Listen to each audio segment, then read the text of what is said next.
Right, the Big Bot Bash.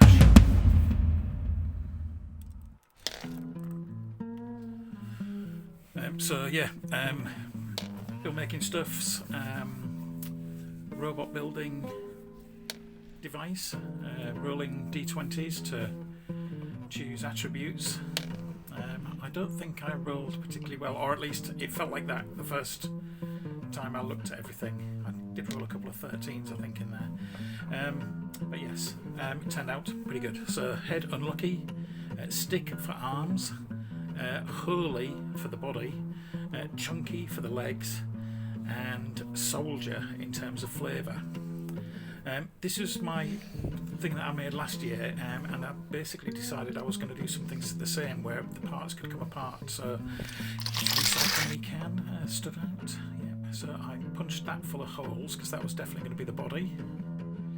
You can see me sort of like exacerbating those holes a little bit there to bring the point home.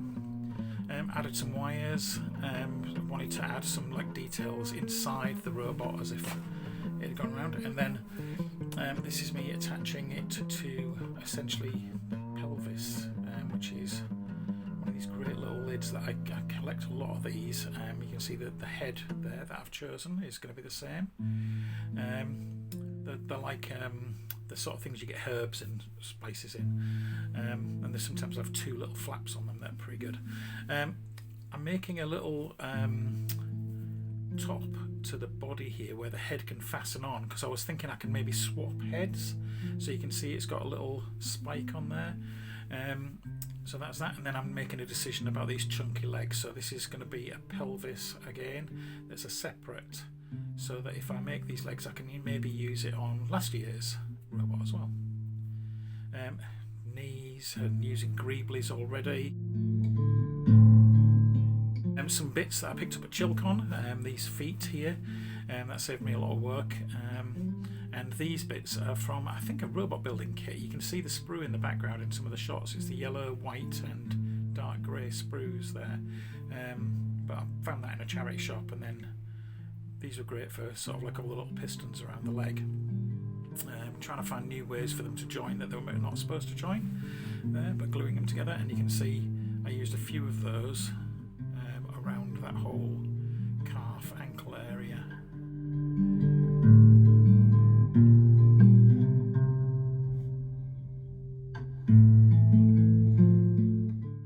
I decided also that I was going to use magnets in the feet, and so that I could change the base later on if I wanted to.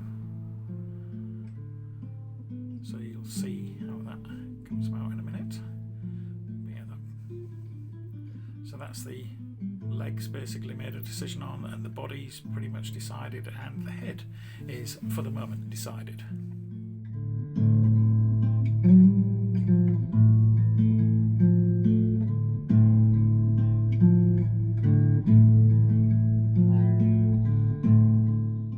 There's that finished leg with the foot added.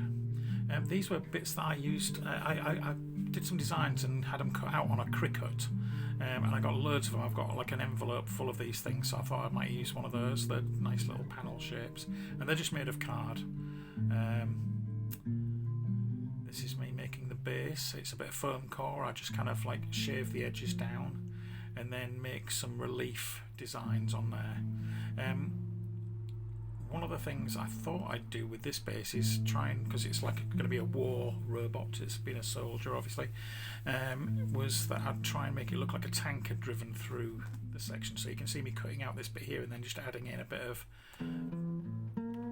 corrugated card there, just showing the corrugated bit. And although I'd never done this before, I thought it might work, and it did. That's an El Monopoly box, which is a great piece of cardboard. I've used a few of those over the years, buying them for the bits inside, and then they make a really sturdy base too. This angled foam core. Now just taking kind of classic blue roll for mopping up disasters, and here just using Mod Podge to seal the whole thing.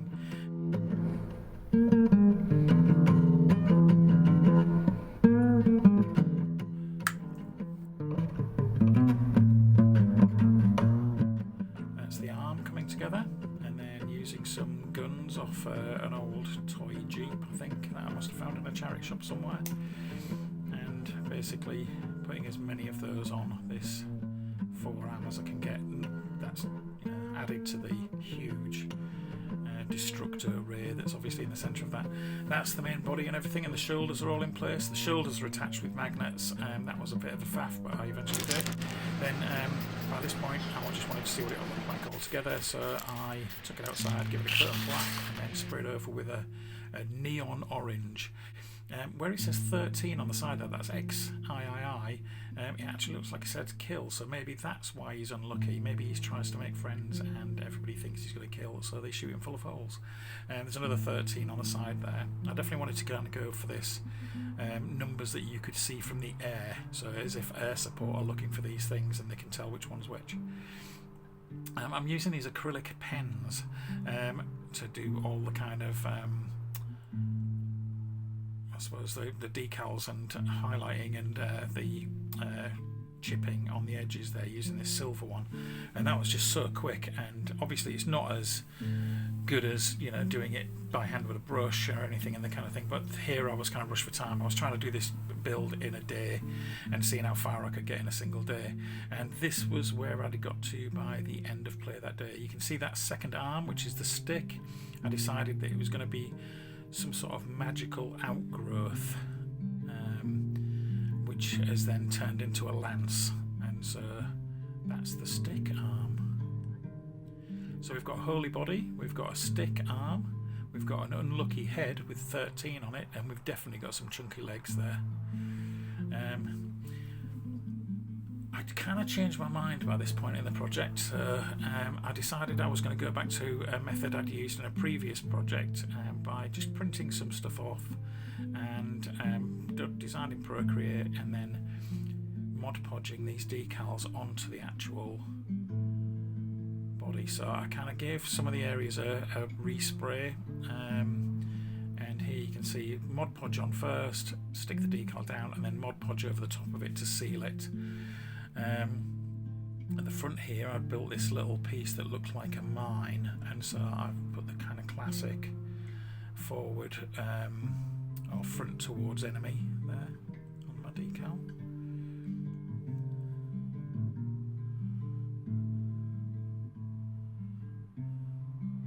I think at the point where I'd put that decal on, I was beginning to really like it. Here, because this is this kind of chemical outgrowth arm, this sort of alchemy chemical thing, I put some kind of weird green danger decals on it. I'd eventually fix that to the back with a kind of a green cable going into the canister on its back. Here I'm using a hole punch to get rid of the little bit in the middle of the 3 that I didn't want to get, that I didn't want to cut out by hand. And I'd also made a decision around this time that maybe the other head, this head, wasn't exactly what I was going to go for in the end, or that I could have it as an alternate. And so you can see here what I'd done is I'd made a tiny little greebly decal to cover the little pivot that this one fixes to. So this is a second option for the head, and I think I just kind of grew to like it. I was all the time I was doing this, I was making sure that anything I did with this non-head version of the head, it would be okay and it would still fit under the other head. Here I'm kind of going overboard and putting little green and purple flowers on. These are grape stalks that I'm using here for the arms. I'm using some extra little unpainted greeblies here, just adding them to the back. I've added some aerials, kind of classic anime robot aerials, to the head there. There's that green cable that's obviously feeding something from that nefarious looking tank on its back into the shoulder, and then you can see where that attaches there, and obviously that's causing whatever outgrowth that is. And that's pretty much it. So the whole thing kind of clips together so that I can actually change the arms out at a future date if I want to. So the body attaches separately, there's the arm going on there, and there's some movement in it. And this one's got, because it's a heavier thing, I've put some little clips on the inside of that shoulder so that you can set it at different angles. can see my favourite iteration of the robot so far, where it doesn't have the big wide sort of samurai head. I mean, they're all a little bit Ashley Wood looking, I guess, these robots. Maybe some of those designs have stuck in my head, but yeah, so this is it. I think this is definitely my favourite iteration of the design. And I put some 28mm figures in there for scale. I was basically building it as if this was going to be like a gigantic battlefield robot.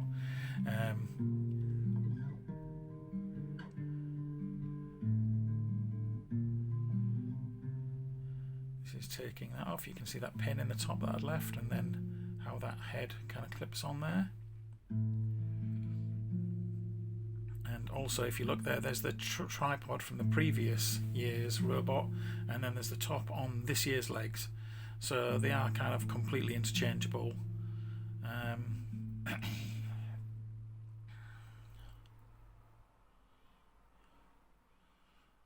Although I haven't made a pin for that head, I'm sure I can figure something out to make that happen as well. So you've got all the different versions of how those two separate bodies can go together.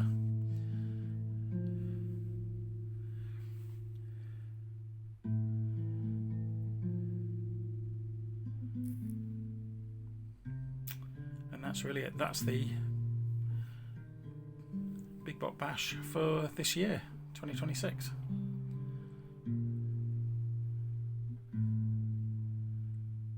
All done after I came back from ChillCon. Really inspirational weekend. Cheers. See you in the next one.